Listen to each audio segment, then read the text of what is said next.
ಉಪಯೋಗ ಪಡಿಸ್ಕೊಂಡಿದ್ದಾರೆ ಅಂಥವ್ರು ಮಾತನಾಡ್ತಾರಲ್ಲಿ. ಕುಮಾರಸ್ವಾಮಿ ದಿನಕ್ಕೆ 20 ಗಂಟೆ ಬಿಸಿನೀರು ಹಾಕೊಂಡು ಸೋಪ್ ಹಾಕೊಂಡು ಮುಖ ತೊಳೆದ್ರು ಮೈ ತೊಳೆದ್ರು ಆ ಎಮ್ಮೆ ತರ ಇರೋದು ಕಲರ್ ಹೋಗೋದಿಲ್ಲ ಅಂತ ಹೇಳಿಕೆ ಕೊಡ್ತಾರೆ. ಹೌದಪ್ಪ, ನರೇಂದ್ರ ಮೋದಿ ಬೆಳಗ್ಗೆ ಎದ್ದು ನಿಮ್ಮ ಹತ್ರ ಬರ್ತಾರಲ್ಲ, ಬೆಳಗ್ಗೆ ಮುಖಕ್ಕೆಲ್ಲ ವ್ಯಾಕ್ಸ್ ಹಾಕೊಂಡು ಶೈನಿಂಗ್ ಬರಂಗೆ ಶೈನಿಂಗ್ ಮುಖ ಮಾಡ್ಕೊಂಡು ನಾವು ಬರೋದಿಲ್ಲ. ನಾವು ಬೆಳಗ್ಗೆ ಎದ್ದು ಒಂದ್ಸಲ ಸ್ನಾನ ಮಾಡಿ ಹೊರಟ್ರೆ ಮತ್ತೆ ನಾಳೆ ಬೆಳಗ್ಗೆನೆ ಸ್ನಾನ ಮಾಡೋದು. ನಾವೇನೋ ಯಾರಾದರೂ ಬಡವರು ಮುಟ್ತೀನಲ್ಲ, ನಾನು ಡೆಟಾಲ್ ಹಾಕೊಂಡು ನನ್ನ ಕೈ ತೊಳ್ಕೊಳ್ಳಲ್ಲ.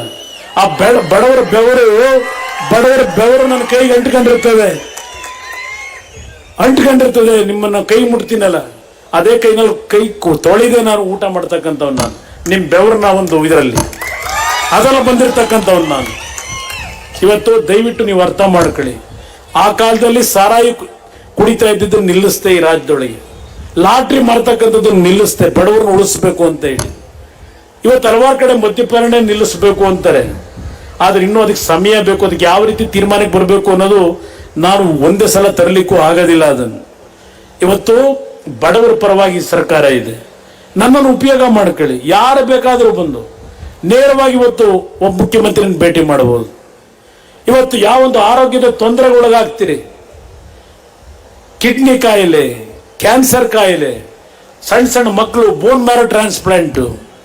ಮೊನ್ನೆ ನಾನು KR ನಗರದಲ್ಲಿ ಒಂದು ಸಭೆಯಲ್ಲಿ ಭಾಗವಹಿಸಿದ್ದೆ.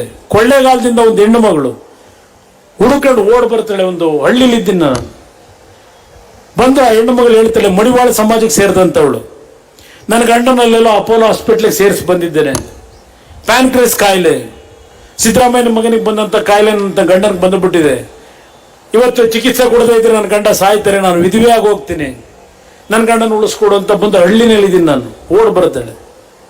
ತಕ್ಷಣ ಅಪೋಲೋ ಆಸ್ಪತ್ರೆ ಡಾಕ್ಟರ್ ಫೋನ್ ಮಾಡಿ ಅವ್ರಿಗೆ ಏನು ಚಿಕಿತ್ಸೆ ಬೇಕು ಕೊಡಿ, ಚುನಾವಣೆ ನೀತಿ ಸಂಹಿತೆಗಳು ಮುಗಿಲಿ, ನಿಮ್ಗೆ ಹಣ ಕಳಿಸ್ಕೊಡ್ತೀನಿ, 10 ಲಕ್ಷ ಬೇಕೋ 20 ಲಕ್ಷ ಬೇಕೋ ಆಸ್ಪತ್ರೆ ಖರ್ಚು ಕಳಿಸ್ಕೊಡ್ತೀನಿ ಅಂತ ಹೇಳಿದ್ರು.